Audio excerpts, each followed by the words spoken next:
What's going on, everybody? Welcome back to another Fall Obsession podcast. My name is Sam Thrash, and I'm your show host over here. Thanks for tuning in to another episode during hunting season.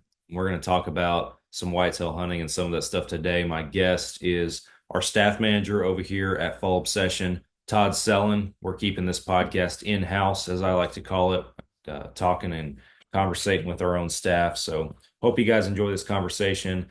It is down to earth, laid back. We talk whitetail hunting, whitetail behavior, hunting strategies, all sorts of stuff like that. Just a quick and casual conversation, kind of like one you would have in deer camp, talking about some of the experiences we've already had in the woods so far this year. So I enjoy these kind of conversations, and I'm hoping to bring more of them to you guys in the coming weeks as we have several staff members across the country here at Fall Obsession that have been putting down some deer already this year, have some awesome stories to tell, and we're going to try to get them on the show in the weeks to come to share that with all of you. So be looking out for that.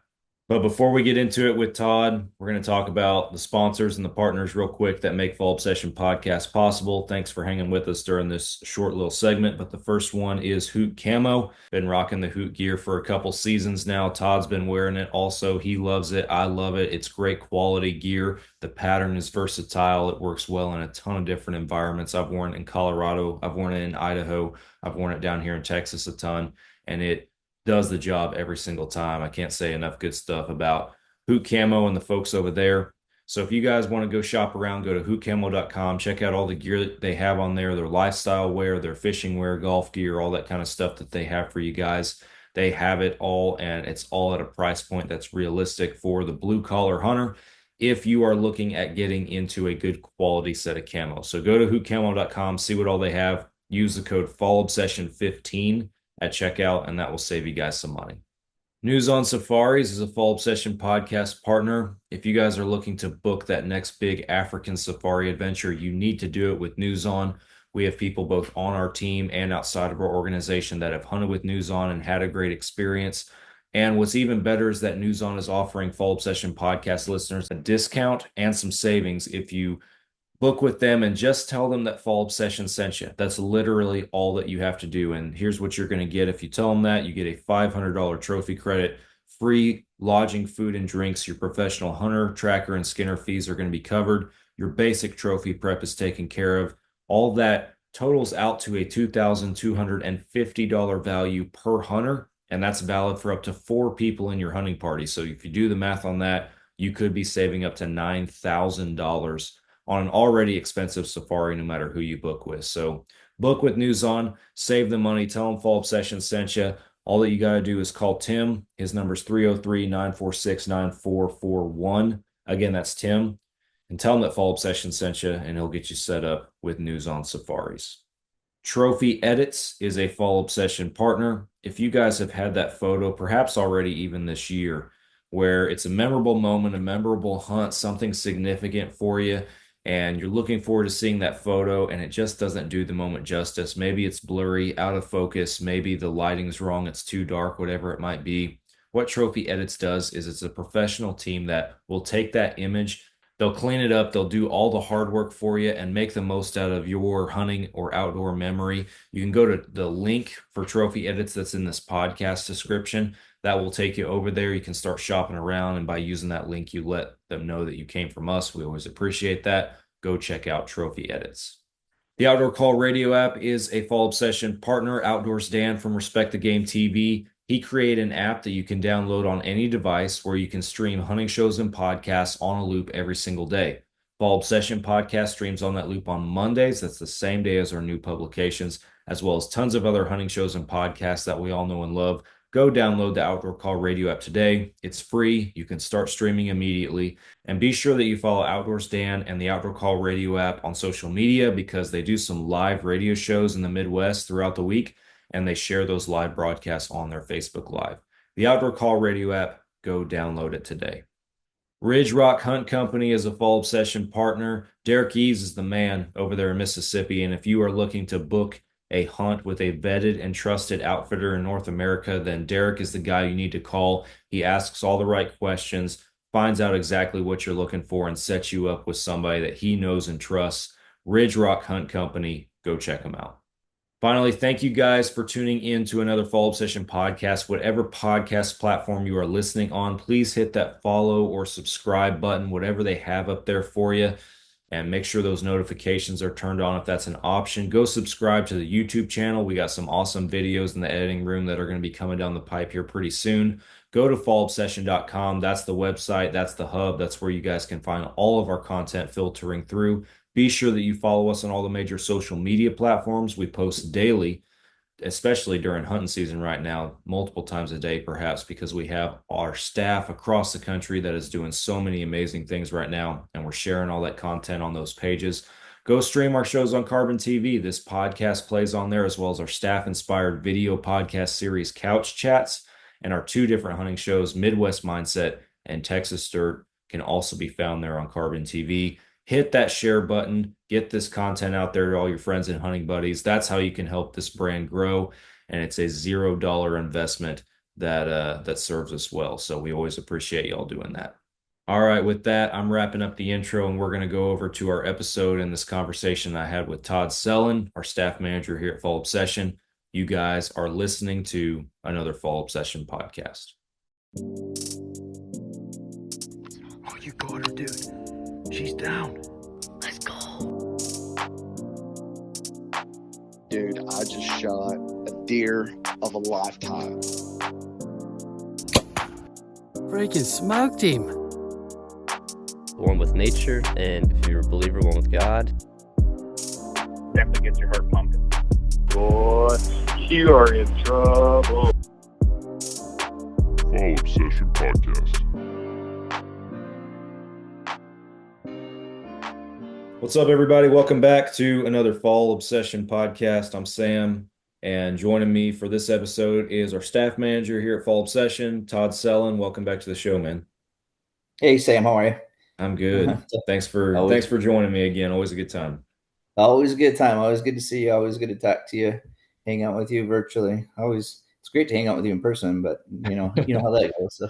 Yeah, that doesn't always happen, and that's how we roll here at Fall Obsession. We're obviously grateful for the opportunities that our staff does have across the country in both big and small capacities to spend time in hunting camp or hanging out if somebody's just passing through town, whatever. But yeah, when that's not possible, we try to make it work virtually around here. So that's the world we live in. It's amazing with the way technology is. I've had this thought often, back in the day when you had make friends from other states and that sort of thing, and you correspond maybe once a year, back in the day when we were growing up. And since with technology, man, it's like you said, it's a daily thing with our staffers, Oh yeah. Yeah.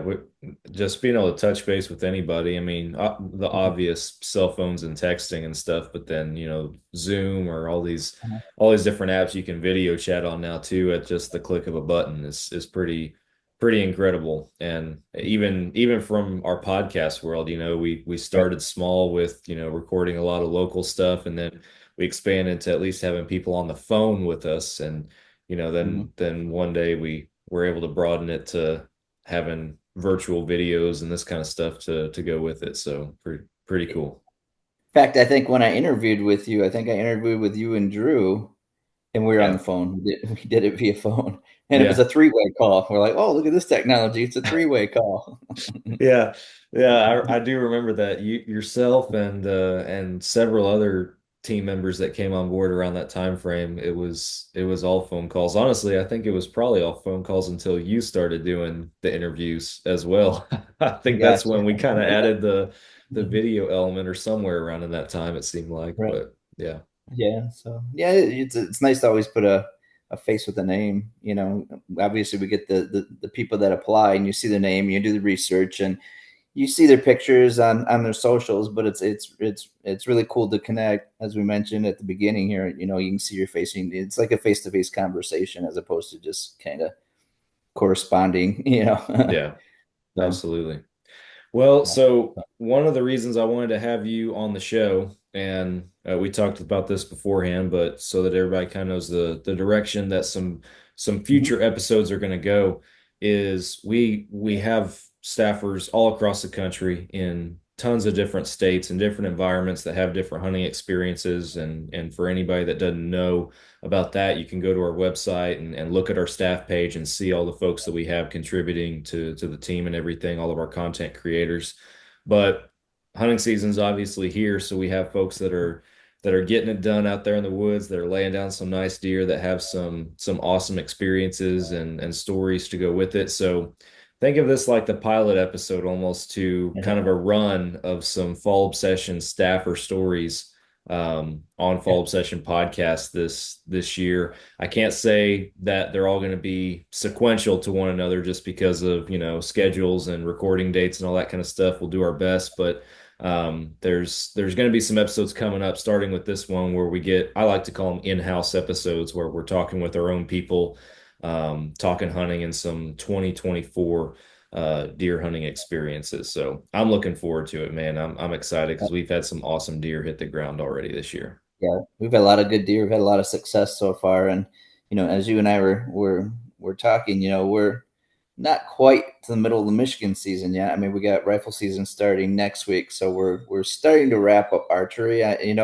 We can continue to hunt archery, but as I was talking with Sam prior to the start of the podcast, once guns start going off, it's you almost have to pick up a rifle here in Michigan because like tonight, for example, I had several deer within bow range, but again, once those guns go off, you're not going to get them within bow range. So you're not going to do yourself any good if you go out there and sit with the bow. I mean, you go out there and sit and listen to all the guns going off and watch a deer running in on the field and maybe come with 100 yards, but that you aren't going to get the shot that you're looking for and probably not seeing the deer that you really want either. So at that time, you can't be as picky as you are now, Yeah.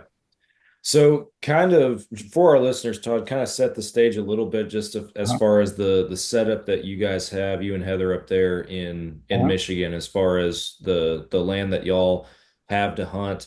You already touched on how, you hunt earlier in the year with bows, and then you transition, coming up here soon to rifle season and everything like that. But we have listeners, that might have found the show within the last year, and it's been about a year probably since you and I were on here talking about just deer hunting, right?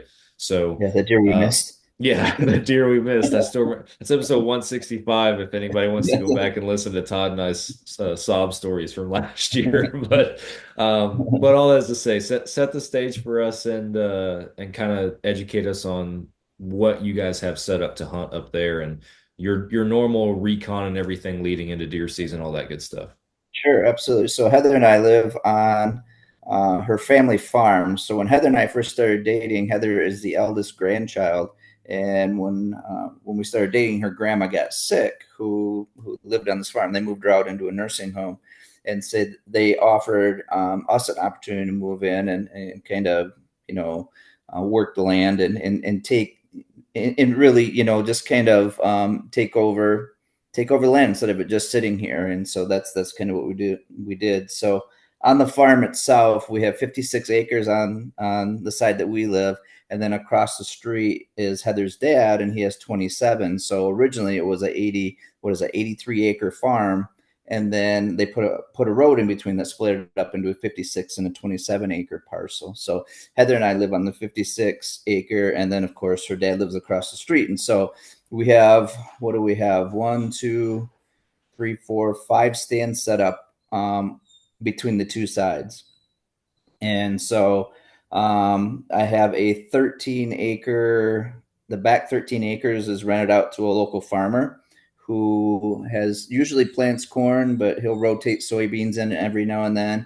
And then right now he planted winter wheat, which is awesome because what we found with winter wheat and deer, it doesn't matter the conditions. It doesn't matter the time of day. Deer are always hunting that winter wheat and just eating. And winter wheat's the green field that everybody sees. Everybody talks about a green field. Well, it's winter wheat usually. So we always got deer out there. So any rate, so I got a set up on the east side, a set up on the west side of that field. I also have a couple of shooting shacks. We have kind of, because we've got a ravine that kind of runs through that, and then we have thicker woods in between. And then across the street, was farmed as well. But then when I don't remember when they've stopped farming. I don't remember when that happened, but at any rate, Heather and I started kind of tilling it and working the land again when we got our horses, and so we would rotate pastures with our horses. Well, during COVID, we decided to make a food plot. So over there. So my dog is yapping. I don't know why, but That's all right.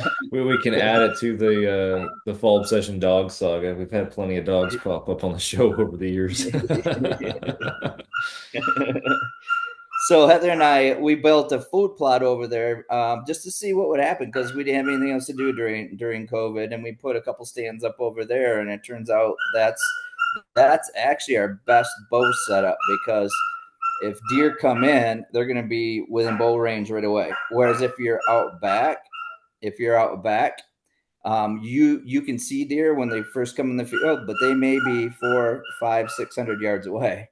Yeah. So Yeah. it takes them a while to get across sometimes. So typically, and what I found this year, and actually Ryan showed me this when we were in New York on the Tacticams, man, he showed me all the stats that you can pull from your Tacticam, and that your Tacticam will show you what wind direction you're getting the most pictures of deer on, what moon phase, what temperature, it gives you all kinds of statistics. And so I've been playing that game this year more than any year. Well, for the first time, only because I didn't know about that. Ryan showed me about it, and I'll tell you what, playing that statistic game, it seems like every time I've gone out, I've seen a good quality buck. Like even tonight, like I said, I didn't get a shot, but I've seen them. They ran through, you know, chasing does, and that's what I've been doing. I've been looking at the wind, and like today was a northwest wind. So I'd look at my cameras and I'd punch in northwest wind, and it shows me that camera 2 across the street, I've got 300 pictures of, but camera 3, I only got 50 pictures of with the northwest wind. And so that tells me more of the activity is across the street. So that's where I went and hunted across the street tonight. So that's pretty cool. We were talking about technology and what it allows you to do, man. Cell cams and those reveals. Holy cow. What the stuff that they can do is incredible. And then it shows you the time of day where you're getting the majority of your pictures. So I think across the street, it's like 8 in the morning till 10, and then again from 4 till 6. Yeah. And so the in between, and honestly, that's exactly what it is. Like I said, I got out there today at about 3:30, and it was about 4 o'clock. I started seeing deer right away, and it was nonstop all night. So yeah, wow, yeah. So anyway, that's kind of the setup we have, and but typically, before using technology, I would just kind of wing it. You know, I go to one side of the field early in the year and sit there and then just kind of get a feel for where the deer are. And if I see the majority of the deer on the west side, well, then I'd move over to the west side. And then if something happened where all of a sudden I wasn't seeing as many deer, I'd go back to the east side, or if I wasn't seeing deer at all in the backfield, then I'd go across the street and see what's going on over there. So it was a lot of that. You know, I'd have cameras up, but prior to getting my Tacticams, I had the SD cards, and you know how, you know, you could pull that and you could have 1,000 pictures on there, and 999 are weed blowing in the wind. Yeah, exactly. You know? And it takes you 3 days to get through all the card, you know, all the pictures. But I've been trying to quote unquote hunt smarter, and I told my dad the other day, I was like, hunting was so much easier when I was dumber.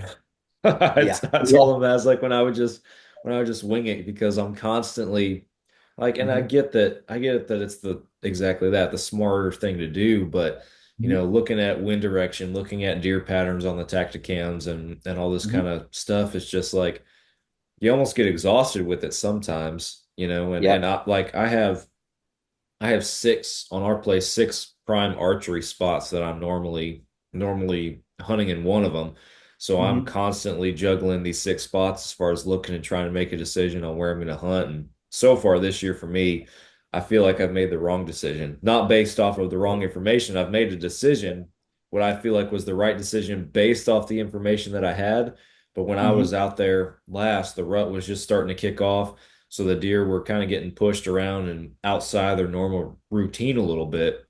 Right. And yeah, I felt like I would get in a stand, and while I'm in the stand, my phone's just buzz, buzz, buzz, just Yeah. trail cam pictures from other stands. I'm like, why am I sitting here? Why did I choose this one? Well, I chose this one because this is what all my data was telling me to go to, but for some reason, like I don't know, this stuff, I feel like I'm in the dead zone and everywhere else is popping off. So Right. Or at night when you're trying to sleep and you hear your phone going zzz, zzz, zzz, like, oh, another picture.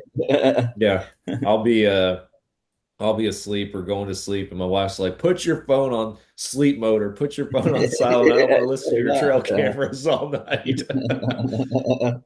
Yeah, same here, same here. Yeah. But going back to using the technology last Saturday, I never hunt in the morning just because I take that back. I'll hunt in the morning, opening day of rifle season, but that's typically about the only time I hunt, just because traditionally it's not that good to hunt in the morning, not as good as hunting in the evening around this area. It seems like it. I could go out and see maybe 10 deer in the morning and not even get a chance to shoot any type of deer, any kind of deer. Whereas in the evening, you may have several opportunities in the evening to take whatever deer you want. And you may see 50 deer in the evening. And so, when you're working all week and you need that extra rest on the weekends, a lot of times most of the time I just sleep in and then I hunt in the evening. But Yeah. so I went out last Saturday only because I knew it was supposed to be cold. So it was 28 degrees in the morning and I was going to go out behind our house and I was trying to figure out which side to sit on, the east or west side, because there was no wind. And so I just wanted to kind of monitor the deer activity and see which side to sit on. I know that if I went to the east side, I could sneak in a lot easier as opposed to walking all the way across an open field in the dark. And so when I woke up in the morning, my phone was going nuts with pictures. And I'm like, okay. So I open it up, and sure enough, the camera on the far side of the field, the west side of the field, was getting a ton of pictures. I'm like, okay, yeah, there's no way I can hunt that stand. So I'm going to have to go on the east side, because if I go all the way across, I'm going to bust all those deer out of there.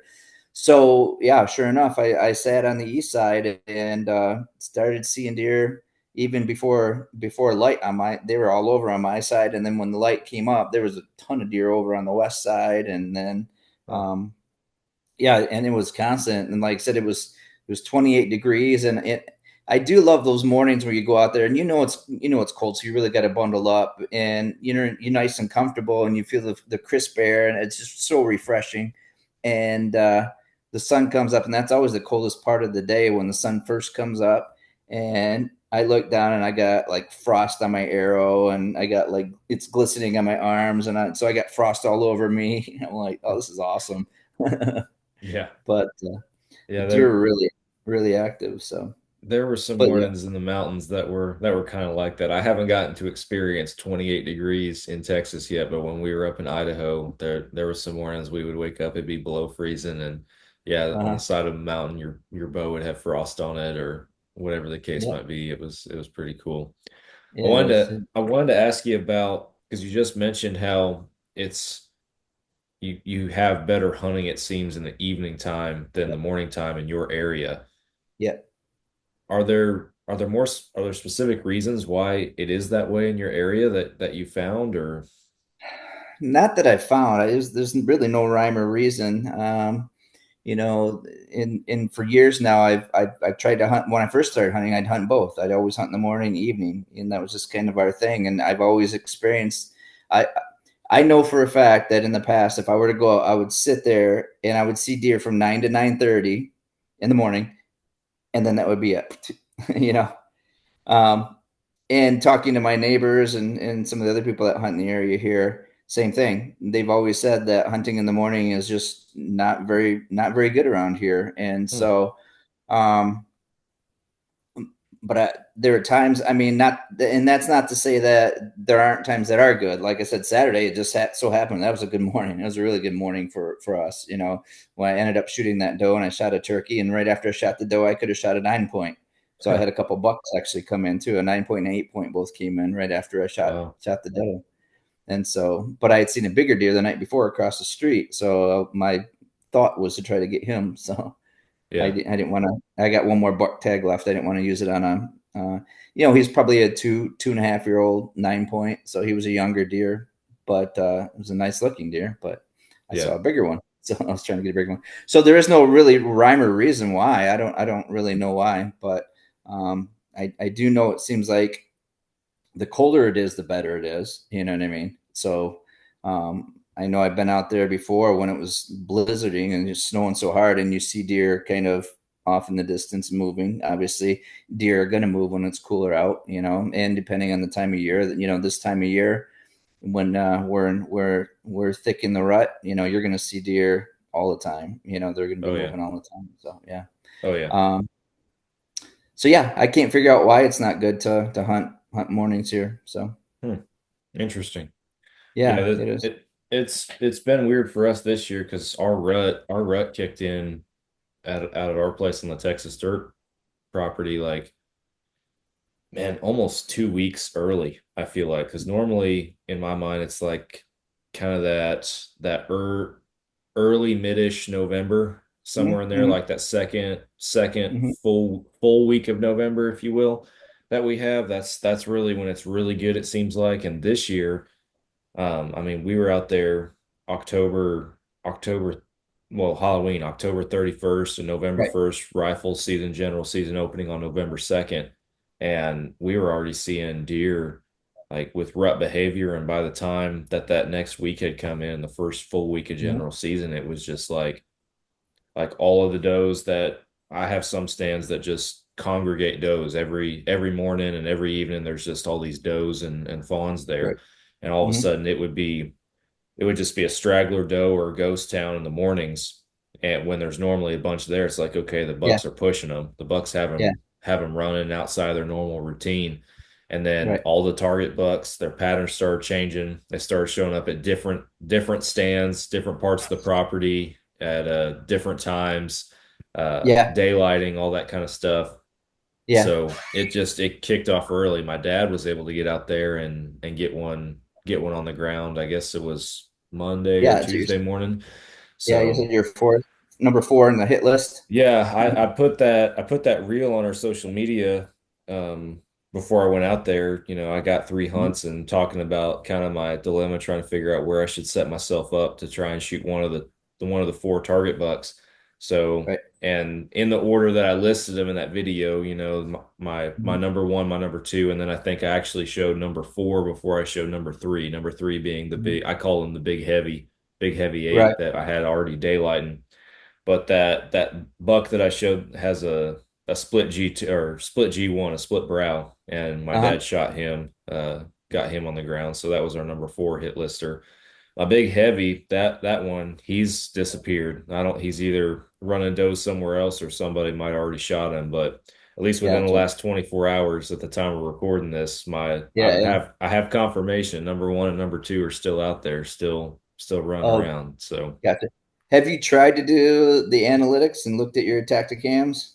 so Because I go ahead. you could even pull up wind direction. You might even get, that buck with certain wind direction in a certain location. You know what I mean? I, I Consistently. I need to dive better into that. I pay attention to the same information just as far as like every day I look at the lease and I look at which way the wind's blowing out there and stuff and I'm looking at my cameras and what my deer are doing. But I'll be honest, I know these things are capable of doing more than I use them for, but I have not dove Yeah. into that kind of stuff. And now you're talking on here about it and everything, and I'm Yeah. like, dude, I gotta step up It's my tactic cam game. it's it's incredible because, like I said, Ryan showed me. We went on that New There York it is. hunt beginning of October, and Ryan was showing. It was myself, Cass, Anthony, and then of course Ryan on the hunt. He was showing us that the analytics that he plays, the analytic game that he plays, and he was showing us, like I said, wind direction.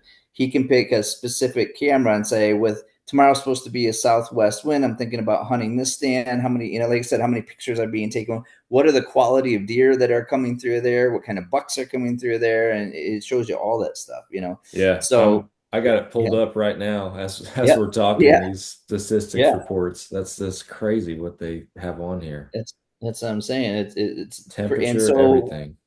So since I've been back, that's how I've been hunting. Although when I saw that big guy last Friday, my I changed my philosophy a little bit, or my I guess my game plan a little bit.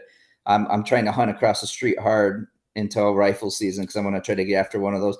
Like I said, beginning of the year, I think I told you this. At the beginning of the year, we had 5 really good bucks across the Mm-hmm. street, and the last time I hunted before we went to New York, they all came out at once. They're all within that food plot of 20, 30 yards, but it was so dark that I could barely see my pins, and I could see their antlers because they all walked right underneath me to get out to the field. And but I got to a point where it's hard to even pick up their silhouette, their body outline, you know. Mm-hmm. And so I waited and waited and waited and waited, and it was pretty dark by the time I crawled down. I thought I saw them walk off, and I got my stuff together and I started crawling down. And as soon as I hit the ground, all of a sudden I heard a whistle or a deer blow. I'm like, oh my gosh, they busted me. And then I went from that point, geez, until I want to say third week in October. So I went 3 weeks before I even saw any of those deer. Mm. And so the last couple of weeks, I have one that's been showing up again, and I've seen him a couple of times, and so trying to get on him. Yeah, for sure. And Our He came out. It was another one of those. I started putting my stuff away, and I turned around to unhook my harness, and there he was, whoop, walking through the woods, right, right next to me. I'm like, oh boy! And so as he got by me, I sat down and knocked my arrow again, and he got out in front of me, and I ranged him. He was at 23, and I could see his outline and everything, and I'm thinking, okay, here we go. And then I latched my release on, and I went to draw, and as soon as I went to draw, he all of a sudden spun and turned and looked. So then I looked, and there were a couple does walking through. So sure enough, he took off after the does. I'm oh, like, so oh, close. yeah, exactly. So, Wow. but you were talking about the rut. I think tonight was the first night that I've seen. We always talk about how bucks get stupid. Yeah, They're not really stupid. They're really smart creatures, but they're they're a little distracted this time of year. That's why we correct. say they get stupid. They're not as cautious, right? Tonight was the first night I've seen that. Yeah. I've seen bucks going by me and nose right to the ground, and they didn't care about anything in the world. Yep. Yeah. We've been seeing the same thing like I mentioned, and my number 2 hit lister, he's let his guard down. He's roaming between several different stands and several different cameras right now, and that is his range at the moment, and daylight and all the time. He's all over Yeah, the place, and if I can just get away from work and get out there, I yeah, hopefully would be able to fling an arrow at him. It's my number 1 that, I mean, he's an older deer. Like, you can tell he is physically and visually a lot older than all these other deer, and there's a reason for it. That deer, like, it's full blown rut. I have pictures of that deer chasing at night, but yeah. I do not have one picture in since I guess it would have been July. July, I had a daylight picture of this deer in velvet. And since then, I have not had a single daylight picture of this buck. Oh So, wow. I mean, and it's not that he's roaming from far away, living somewhere else and coming close, because I'm Uh, getting pictures of him as early as, just 30 minutes after dark. yeah, He lives on the getting property. He closer. lives Yeah, close enough that he's yeah. showing up at the stand that quick after it gets dark, but he is not moving until it's dark, and only moving when it's dark. And it's driving me crazy, because I'm trying to hold off on getting in there after him and trying to do it all right, but I'm just watching him like, Right, dude, right, come right. on, you got to do something different. I know you're gonna. I got to be ready to Well, jump on it when he does. and that's why I changed my strategy for this week. Like I said, gun season starts a week from tomorrow. So between now and then, I've completely changed my strategy. I'm going to hunt exclusively over there because I know he's over there, and I Yeah, know he's chasing does right now. And like I said, he's not as cautious. At some point, he's going to have to step out.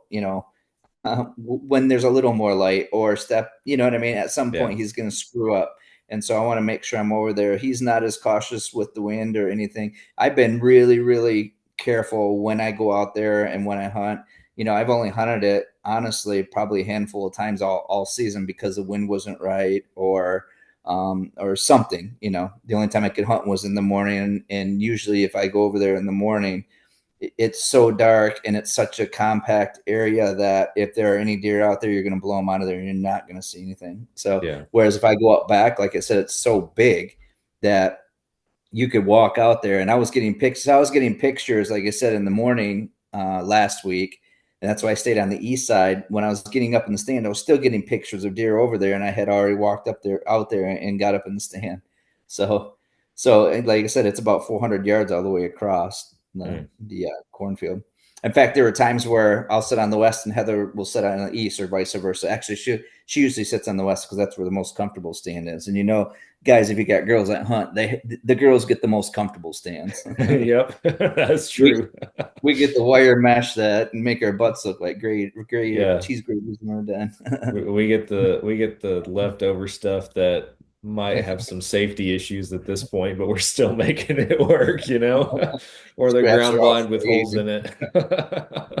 While rusting, you get the burrs sticking up. Yeah.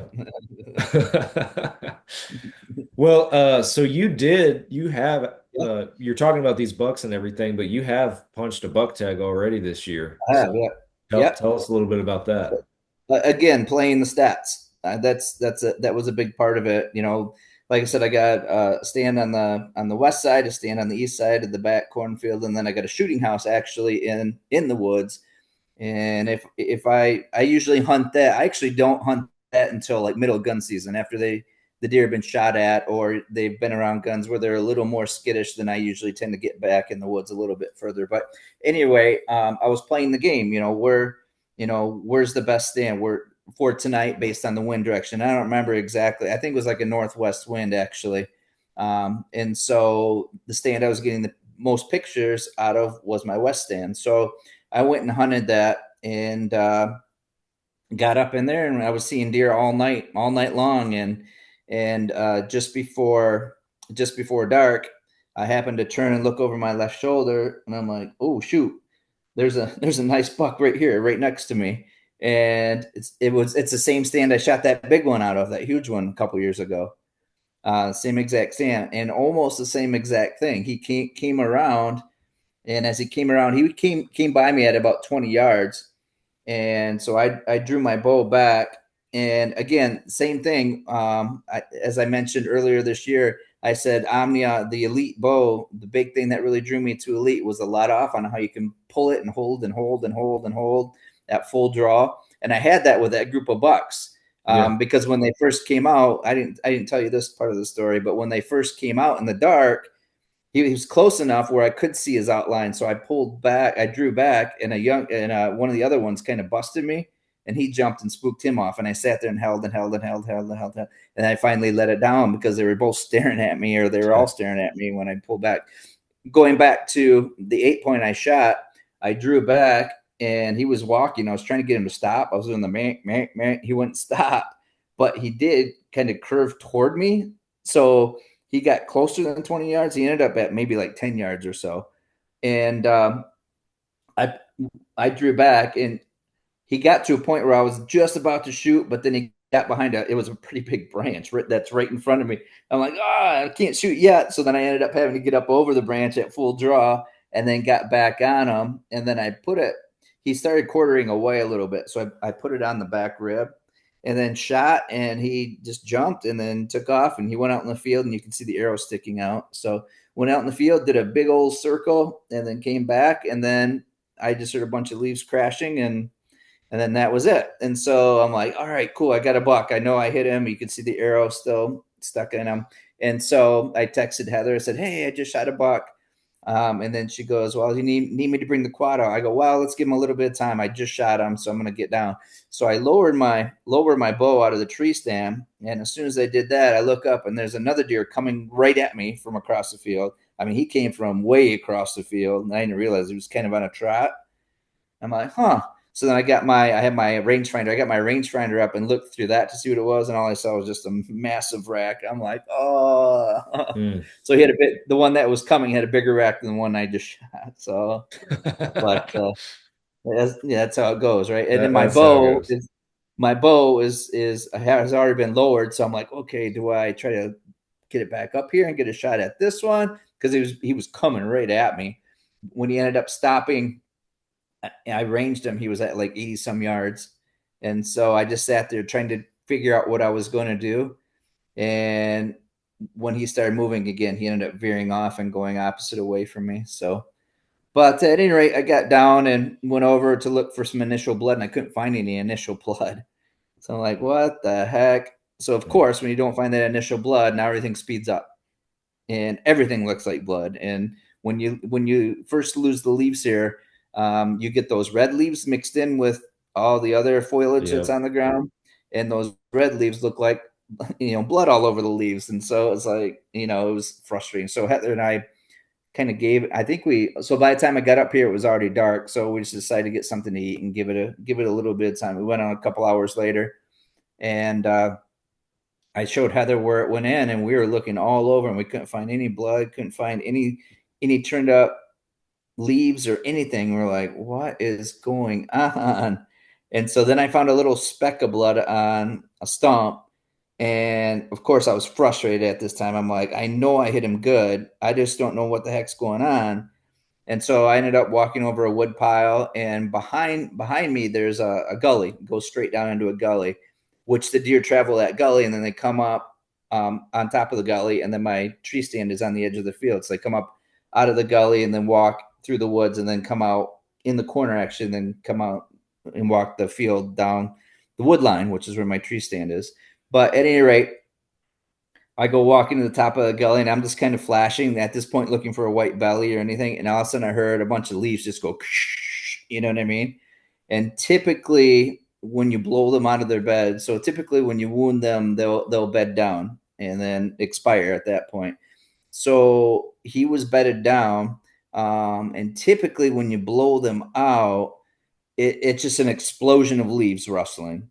And then you hear, you know what I mean? Yeah. That's all you hear. This was different than that. This sounded like somebody was sitting on the ground just going with the leaves, you know what I mean? Just kind of swooshing the leaves. And so after the swooshing stopped, then I heard a crunch of the leaves, step. And I'm like, okay, I'm backing out. So I shut my light off and then backed out. And I'm like, that's got to be him. So I ended up just backing out, and then went out there. Actually went to go out in the morning, but it was a cool morning, and I was getting a bunch of pictures on my camera on that side where he went down. So I thought, I don't want to go out there and blow all the deer out of there. So I'm going to wait. So I didn't go out until like 1 o'clock in the afternoon, and went right back to that spot where I stood last. And I looked down in the gully and didn't see anything to my right, looked to my left, and there he was laying right there. So yeah, I went down and got a hold of him and drug him up out of the gully, and that was quite the chore. Heather was at work, so I had to do that all by myself, and it turns out it was a 200+ pound deer. Wow. So I was dragging his butt up out of the gully by myself, and kept texting Ryan, those guys. I go, hey, you ever see a 50-year-old guy have a heart attack? Give me a second. Well, so, got the job but like I said, when you first don't find that sign of blood, and everything speeds up, and then all of a sudden everything looks like blood, but then nothing looks like blood, and you get so frustrated. But as I was dragging that deer up out of the gully, I happened to sit on a stump just to rest for a second. And I looked at the stump. I'm like, what the heck is that? There's blood splatter all over the stump. I'm like, well, the deer's over there. So this is probably from last night. So then I kind of tracked it back, and sure enough, there was just a good trail that we missed. We overlooked. So yeah. So yeah, it was a good deer. Nice 8 point. Probably, I would say probably a 3-year-old buck. So it was a good buck. Here in Michigan, you get 2 buck tags. One is just a normal buck tag. So if I wanted to go out and shoot a pencil head spike, so it's a spike with just antlers that long, I can go out and shoot a pencil head if I want. And then I have my second tag is a restricted tag, and a restricted tag means that they have to have 4 tines on one side. So gotcha. I ended up, I used my restricted tag on that because I had 4 tines on one side, and then I still have my other buck tag. But I'm after a couple of really nice deer. The neat thing here in Michigan, so you get a combo tag. That's what the combo tag is. You get 2 buck tags. One is the restricted tag, and one is the just a regular deer tag. But you can also use that combo tag. You can use it on late season doe as well. So you can shoot a doe with that tag as well. And so, Gotcha. and in Michigan too, they extended our hunting season. So deer hunting goes till January 12th this year. In the past, the last day you could hunt was January 1st on the late season doe. So, but it goes through January 12th this year, which is good because it's been, oh my gosh, the weather here has just been crazy. Like I said, it was cool on Saturday, but Sunday, about halfway through the day, all of a sudden you could feel the temperature just kicking up. And by Monday morning, it was like 65 degrees as a low, and Yeah. it's about 20 degrees warmer than what our average high is right now. Yeah. Was the low that day. So today was the first cool day we've had since Sunday. Wow. So yeah, it's Yeah, been really. I normally ride off down here the first half at least of October. I rarely hunt in that window anymore down here, it seems like, just because it's still so blasted hot down here in Texas at the time. Yeah, yeah, Unless I have a reason to, if my cameras are telling me something that I need to, then I'm right. normally not, because I like, even this year, my first hunt in a ground blind, I think, was I don't know, mid-October, and I'm sitting in there with my son, and I'm wearing a t-shirt and shorts. Like, Yeah, I'm wearing boots and my shorts because it's so blasted hot. So that's how it yeah. goes. We don't get as hot as Texas, but man, the early season here, I haven't hunted youth with my daughter just because it always seems like it's like 80, 90 degrees that weekend, and it just doesn't make sense. Shoot a deer, and then you can't even enjoy, and you know what I mean. It's because when I shoot a deer, I like to let it hang and let it air out and that sort of thing. But when it's that warm, you got to get it taken care of right now. Oh yeah. So, but even here, I still go early season just because I like to get it. Just because my philosophy is you can't shoot anything when you're laying on the couch, right? That's just kind Right. of my thing. But it's not as high. I understand totally where you're coming from because that when I came down to Texas on that hog hunt, it was a little toasty. A little bit. It was toasty for me. Thought it was 110 degrees. Came down for a hog hunt in July. Well, you came down when it worked for you, and we decided to hunt. Yeah, So, but heck yeah. So, still but a successful trip. even up here, 80 degrees is typically not a good temperature to hunt in. But I still get out because we can tolerate it. I can tolerate it. You just dress down a little bit, but you can still wear your camo and stuff, and you don't Right. roast, you don't melt. So yeah, I still hunt early season. And it gives you a good idea of what's out there. You have all these cameras, and we have all the technology that we've talked about. But I still believe that the best education you can get is just being out in the field and understanding what they're doing early in the season, what patterns, and really what phase they're in. Because in the past, and even this year, actually, I saw a little bit of kind of pre-rutting activity that first week in October. You know what I mean? Where they're making scrapes and they're sparring already, and they're doing all these things, bumping does. I saw a couple of them bump does that first week in October. So Yeah. that kind of gives you an idea that things might happen quick. You know what I mean? Oh And it yeah. also gives you an idea of what bucks are where. And because sometimes you can pick a buck up on a tactic cam that's just traveling through, isn't necessarily making that their home, that area of their home. It's just traveling through. But if you're picking a buck up on tactic cam and then you go and sit and you're seeing him while you're infield, well, then obviously he's going to be in that area. So, I'm always a believer too that there is no greater intel than being, like I said, boots on the ground or up in the tree.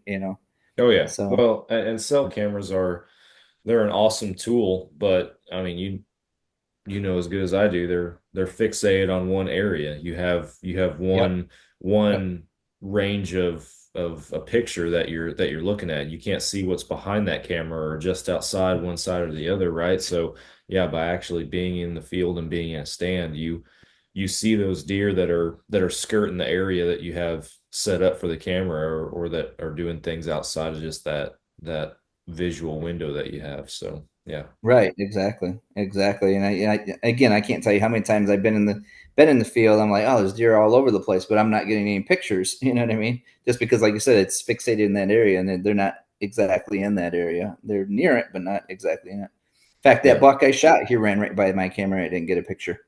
So I trailed the blood. I trailed the blood trail back that next day. Went right in front of my camera. I'm like, Really? jeez, look at this. Yeah, yeah, and didn't even get a picture. And didn't get a picture of him. So I don't know if he was moving too fast or what. So Yeah, I know sometimes that can happen with cameras from time uh, to time. But I had a when I was out the other day, I was hunting the stand where my number two keeps coming in, and he had yeah, daylighted by then, and yeah, the wind was right, but we call it the camp stand because it's literally like 250, 300 yards from camp. yeah, And the only reason that we put it in was because a couple years ago, my dad, we had noticed that every time we would leave camp and drive down the main road to go to the rest of the property, like so many times we would just in that initial stretch, just leaving camp, there'd be deer that would run across the road in front of the truck. mhm, And we're like, mhm, golly, there's so many deer up here close to camp. And camp backs up to like 50 acres of mesquites that we really don't yeah, have anything on. So right, dad went and scouted one day and found a little clearing for us to put this stand in. So we did that last year. mhm, And man, just, even though I mean, it's within walking distance from camp itself, which in my mind is perfect. yeah, It's covered up with deer. Like that is the prime spot. That's where I have deer in the daylight, whether it's right, does or bucks, whatever. There's something there every morning, every evening. So as long as the wind's right, you could hunt there and be pretty mhm, successful. But I was waiting on the wind is what I was waiting on before I went in there. And the stand is kind of on the southeast side of the setup and everything. So I was waiting for, or excuse me, not southeast. It's on the kind of on the southwest side uh-huh, of the setup. And so I was waiting for like a northeast wind, and I finally got like a west northwest wind. I was like, all right, we're mhm, gonna get in there because I've also from not just the cameras, but from hunting that stand last year, I know that a lot of the deer enter from the east. So a lot of the deer enter upwind from me if the wind's right anyway. So I'm like, all right, we'll be all right.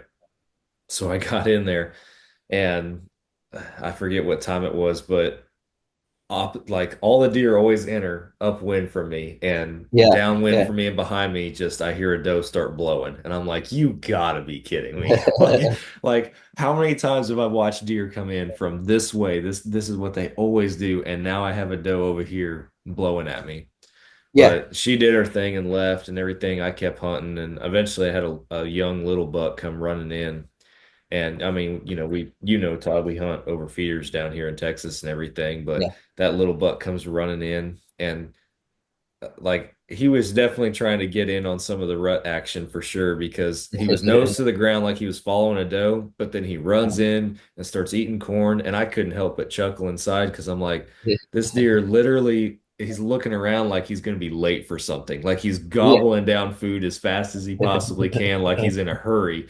And I'm Right. just thinking to myself, this deer feels like he's about to miss out on something. So I thought it was pretty funny. He's just a goofy little buck that was run in there. But those are just some of those things that, an Yeah. example of like that wind direction and knowing which way those deer typically Mhm. travel in that environment and stuff. It's like, well, that's not something I can tell in some degree on the camera. Like typically Right. they enter from one side, I can see it on the camera, but from sitting in that stand, you're able Mhm. to learn so much more. So So the cool thing about our field across the street, our COVID field that we made, that the cool thing is, like I said, it's such a small, like from one end of the field to the other end before the woods get really thick. So the opening that we cleared out, it's only about 80 yards. So obviously I'm not going to shoot 80 yards with a bow, but it gives you a little buffer from when the deer come out of the woods and then work their way into the field and that sort of thing. But the cool thing with that field is I can tell you exactly where the deer are coming out, going to come out, or where to watch based on where the wind, what the wind direction is. I know exactly which way they're going to come out. Now tonight was kind of an outlier because they were coming out from all directions.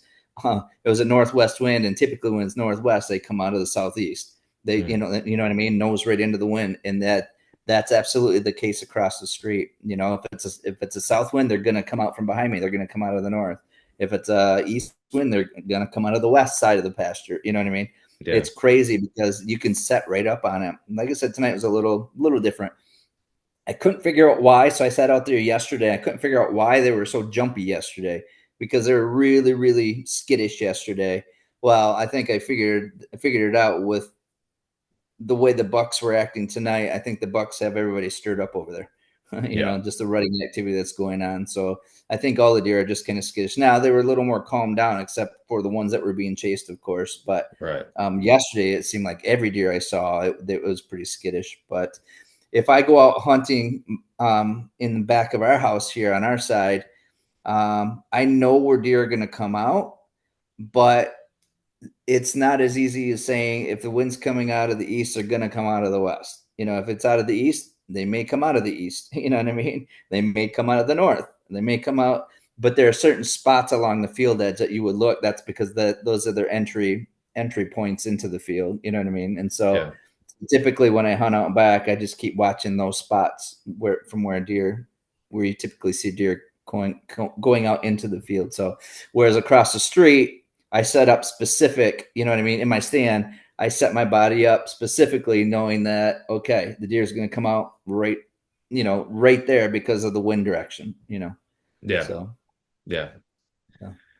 That's pretty cool. The other cool thing so when Heather and I went out, we didn't hunt out there last year. So COVID was 2020. So we hunted 2021 and then not as much in 22 over there, not as much in 23. So last year, but we put the Tacticam up and we started to get a whole bunch of really good bucks on video in September with that Tacticam. We're like, man, we got to get back over there and start hunting that field again.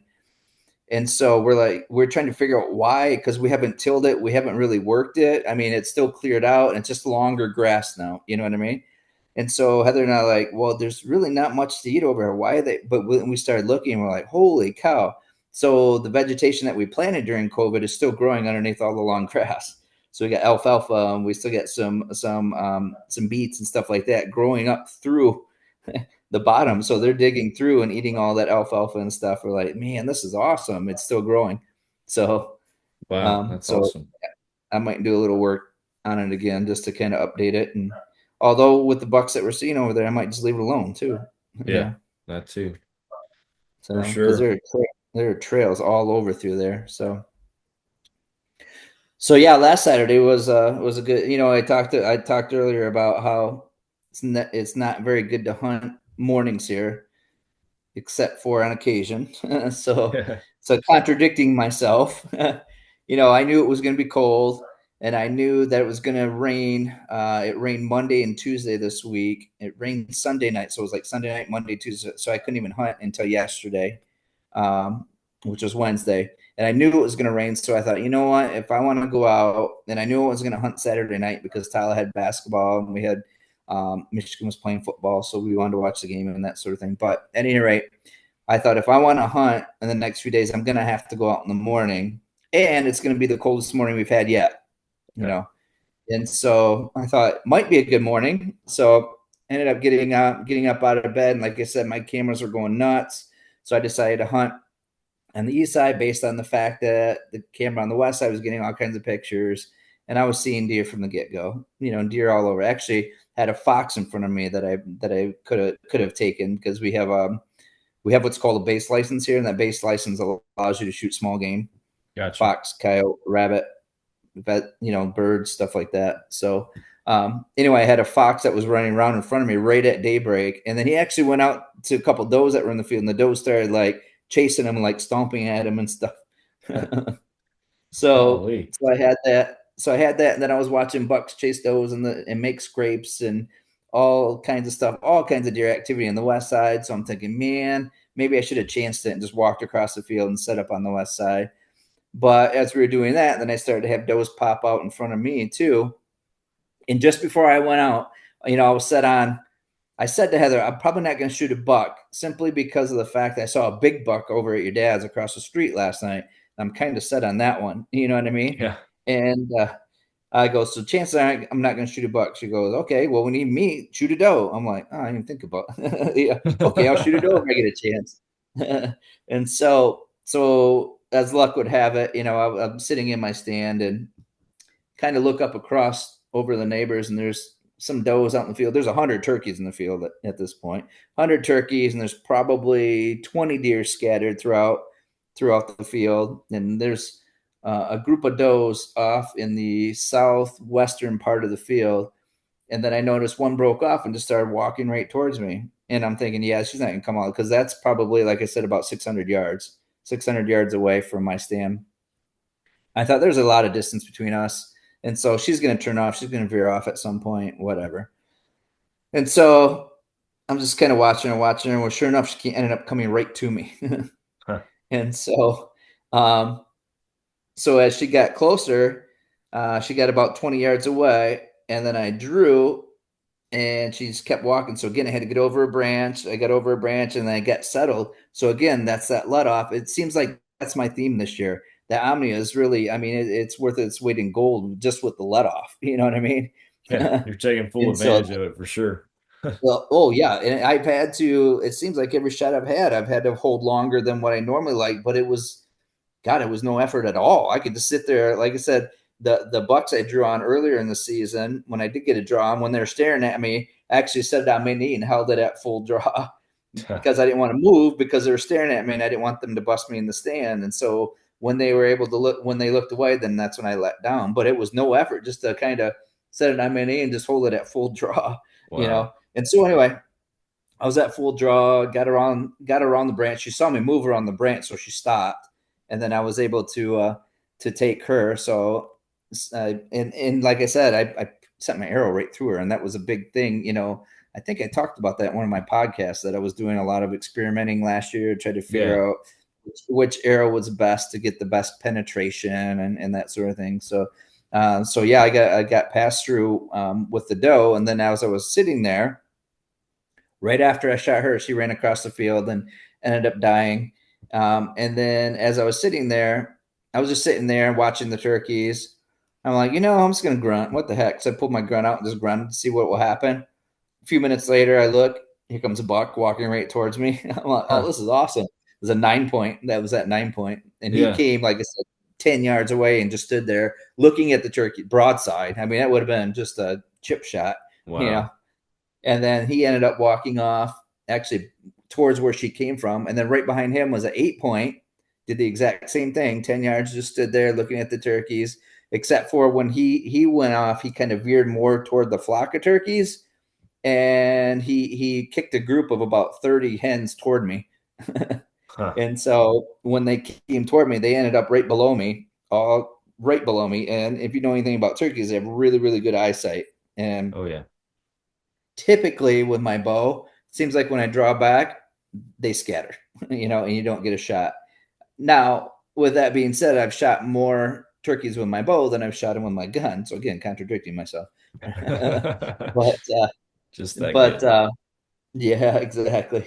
But I was able to, they're all right in front of me, and so I started kind of pulling back. But I was trying to do it quietly and softly, so they didn't see me. That one time I started shaking because they looked at me, and when I was pulling back, and so I tried to hold it, and I was like, oh boy. So then finally I just said, heck with it. So I ended up drawing it back. And when I did that, they turned and started walking away. And remember last year when I shot the one, I center punched the one last year, and it ran off with my arrow, and I never found it and never died. I don't know what happened.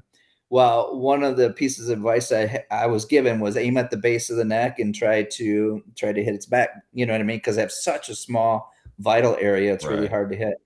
So as they're walking away, that's what I did. I aimed at the base of her neck and ended up hitting in the wing, and it came right out the front. Oh wow. And then I smoked the turkey. Awesome. So it was a really, really good day.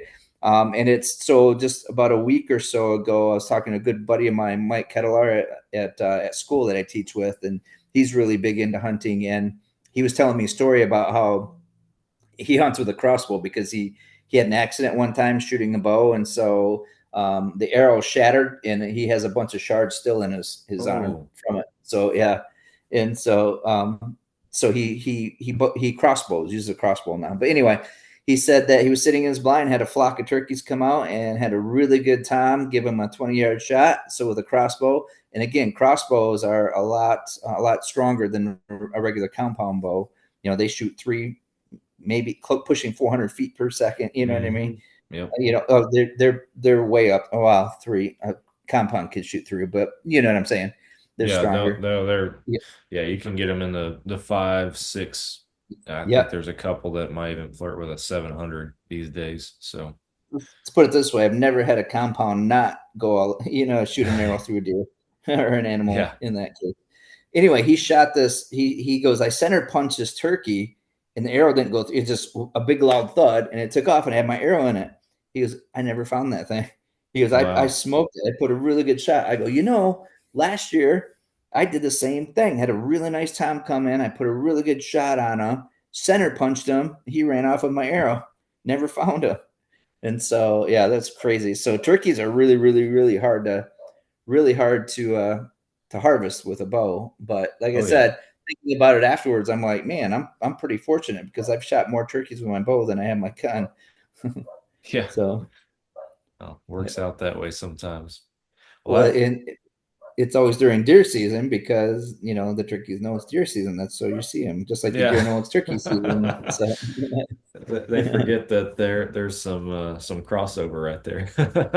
yeah, exactly.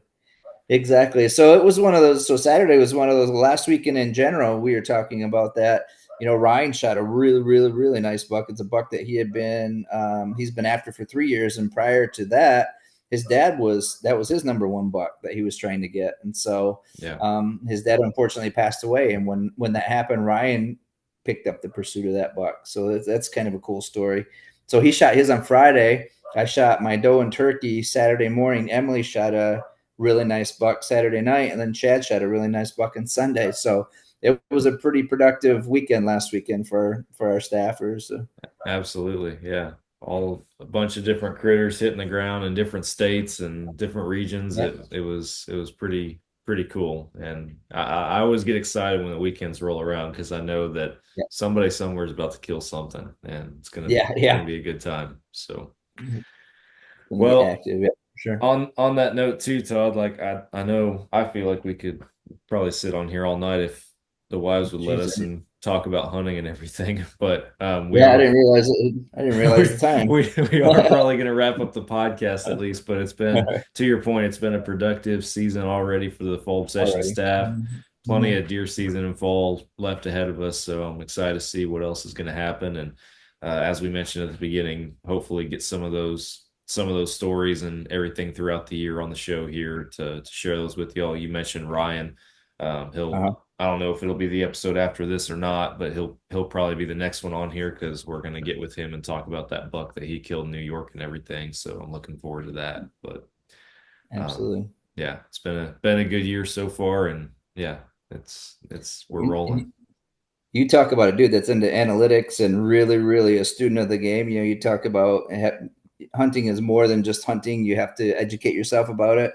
And he is top notch. He knows everything there is to know about hunting and wind direction and just everything, stand placement, everything, camera placement, travel patterns, and where he knows exactly where the deer are leaving his property, where they're going to, and where they're going to come back onto the property. And yeah, that dude he's a real student of the game for sure. So he absolutely is. Yeah. I'm looking forward to having him on the show and getting to pick his brain a little bit about some stuff, and not just hear his stories, but hear some of the strategies and the mindset behind all of it.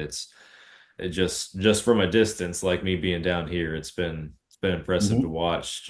And he's written a ton of educational articles and everything on whitetail hunting and deer behavior and some outside the norm tactics and that kind of stuff that we've published on our website. So folks can check those out at fallobsession.com if they want to read more on that. And I'm sure when we get him on the show here, we'll hit on that a little bit more. But it's been awesome having him on the team.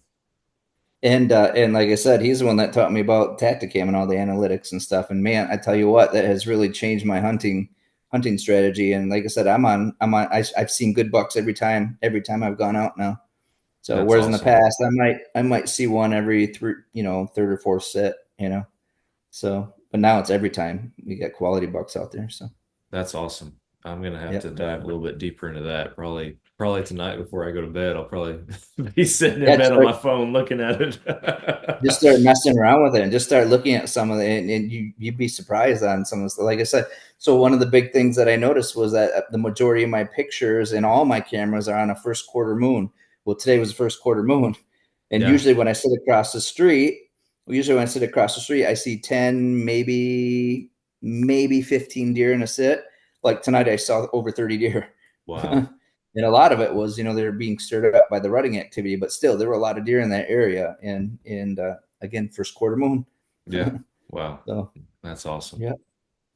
Well, Todd, I appreciate your time and thanks for Yeah, absolutely. joining me for a podcast again. Always good to get on here and just chat and hang out and talk hunting and everything. And like I said, if we had more time, I'm sure we'd go all night. So Yeah, exactly. Yeah, always a good time. Always good to see you, Sam. Always good to hang out and talk to. So absolutely. Well, for our listeners, thank y'all for tuning in. We're going to wrap this one up. If you guys want to learn more about Fall Obsession, our staff, and the stuff that we're doing, go to fallobsession.com and make sure you're following us on all the social media platforms. With that, I'm hanging it up, and I'll be back with you guys again next week for another Fall Obsession podcast. Catch you then. stay obsessed.